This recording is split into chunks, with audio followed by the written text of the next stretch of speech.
Can I be prosecuted for admitting to a crime that doesn't have any evidence?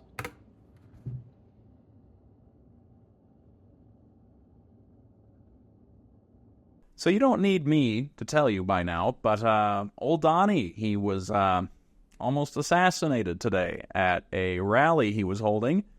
And this has been obviously national news. As of the recording of this video, the shooter has not been identified yet, the motive not exactly clear. And in light of all of this, there has been already a number of conspiracy theories that have just exploded as a result of not having concrete answers to these things. And I am sort of shocked, I guess. I don't know why I'm shocked, but I guess everything can be a conspiracy these days. There's so much distrust of media, of facts, of institutions, of due process. There's just distrust everywhere. A lot of it deserved, a lot of it not so deserved. Now, if you find yourself one of these people wondering, was this staged? Was this a conspiracy to rally support or to take out the opposition? I'm here to tell you no. No. This is, without a doubt in my mind, a situation of incompetency by the Secret Service and the security detail. And the only reason that I know that is I happen to have a personal experience with the Secret Service in 2016, which was enlightening, and I learned that the illusion of security is actually the security, as opposed to the security detail itself. So, allow me to explain. Years ago, I'm an upstart little journalist for a TV station that sucks and doesn't exist anymore. And I am trying to raise the bar of quality on this podunk little TV station that mostly just covers really local news and sports. And I'm like, no, I want to get some nationally relevant stories on this channel when they happen. It's 2016. Trump is elected, and he decides in pretty short order to visit my home state of Utah. And of course, he is not here just to pay a visit. He is personally coming to slash the size of our national parks in half. Maybe some of you will remember the whole Bears Ears, Grand Staircase Escalante discourse. This was that time. This was that era. And I am covering a protest that's happening at the Capitol in advance of Trump's visit. And I find that there are other journalists there, some that I recognize from national media. And I ask one of them as we're wrapping up and putting our gear up away, and I'm like, hey, Trump's coming to visit. How did you guys get in, did you guys get secured to cover that event from the White House press team? And they were like, yeah, there's an email that you need to send some information to. Do you want it? And I was like, yes, I do. I get the email, and it's a pretty simple little form. It's just like you're sending consent for a background check, and I think you have to give them some form of US ID, and that's it. And I sneaked this email in just before the cutoff time. I think I learned about the email at 2:30, and I sent the email at like 3:15, and then the cutoff time was 3:30. So I somehow managed to sneak this email to the White House press team before they were closing applications. They wouldn't be taking any more journalists on the press riser when Trump eventually arrived inside the Capitol building to personally sign and celebrate the destruction of the environment.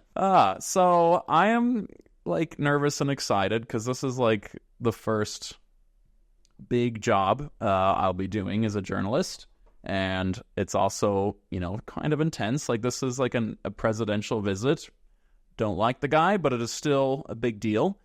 And I get all my gear ready the night before, and I receive an email maybe 6 hours later that says, okay, Brendan, you are approved to show up to the Capitol building, and all journalists have to be at the building at 5 a.m. in order to allow the Secret Service enough time to perform all the necessary security checks, etc., etc. I gather up all my gear, and the first little clue that maybe security wasn't as tight as I was led to believe is at some point I get a phone call, which I don't answer. I let it go to voicemail, but I check my voicemail, And it says, it's some young woman and with the press team for Trump. And she's saying, yeah, it looks like there's not enough room on the press riser, which is like the sort of artificial stands that they erect for covering events when there's not enough verticality for cameras to film the people on stage. She says there's not enough room for your equipment on the press riser, so you're still welcome to come. You won't be able to record anything. We are welcome to do in the other journalist area where it's just they're writing notes or whatever. So rather than just go like, okay, well, I guess that's that, I'm like, no, I'm going to pretend I just did not get this memo, this voicemail. There's a feature, I don't know if iPhones can do this, but on Verizon phones, like you can respond to a voicemail with a phone call. It's sort of like leaving a message. And I just said, yeah, I didn't really hear what you said. You broke up, but I'll be there at 5 a.m. with all my stuff. And I just pretended I didn't hear them, and I showed up. And I think they called me again, but I just didn't answer it. I'm trying to get footage. I'm trying to make content for you. Well, not you. For the locals at my local TV station. Important business. I'm taking my job very seriously. But anyway, it's 5 a.m. There's other journalists there. It's cold and dark. It's like December. Or no, it's not December. It's January, I think. Very cold at the Utah Capitol building. And it's a cold January night, so I gear up. I've got a little hat on. I've got my grandpa's jacket on as well, which is an important detail. Just remember that. We're slowly driving our cars into the parking garage underneath the building, and I'm in line. There's lots of Utah highway patrolmen stomping around. There's people in suits stomping around. We go through a security check, all us journalists, upon leaving our parked vehicles, and we're carrying our gear. And this one was pretty quick, just kind of like a sort of glancing over us, not super in-depth. And then we are escorted into a waiting room for like 10 to 20 minutes, making small talk with the other journalists that are there. And then we're led into the rotunda, I guess, where the event is going to take place and where they've set up the press riser and all that stuff. The journalists and the cameramen are allowed in there. And being the pernicious character that I am, I find an empty spot on the press riser, and I just set up my camera and my tripod. So after giving us 10 to 20 minutes to set up, they ask us to leave, and we're escorted back into that waiting area where they are presumably doing another security check on all the equipment. I think they gave us Einstein bagels to chow on, which, shout out, Trump press team of 2016. Thanks for the bagel. Not worth it for the presidency, but got a bagel out of it. And about an hour and a half later, they let everybody come back in. And at this point, like, Trump's arrival is like supposed to happen within an hour and a half or something. And at this point, there's tons of people streaming into this rotunda area. This is security, other journalists, Capitol House, like Capitol building staff. And it's not just the news team at this point and security. And they've got metal detectors set up. They've got a whole bunch of guys with those little chemical swab things, metal detector-y wands and pat downs and scowling faces like this, making sure there's no socialist vermin in the crowd. They missed one. And then after going through all that, we get to go into the press room, and yeah, Trump shows up. All the Republican ghouls cheer. They love him. They just love him. And he signs it, and he does that stupid big Trump smile that he does, and then he leaves. And it was weird. It was a weird moment. Maybe I'll talk about that part in another video. But that's basically it. Once he leaves and is escorted away, like, the security component sort of starts to dismantle. Like, obviously, we can't just like rush the president all of a sudden. A lot of the security stuff starts to dismantle and, is removed. And my exit of the Capitol building and back to my car was not nearly as stringent or as controlled as my entry was. So yeah, I go home feeling pretty proud of myself that I got a big national story for my little newsroom, along with the other nationally recognized news media. Proud of my little boldness, my little deception, pretending not to hear White House press. That just felt like very cool to me at the time.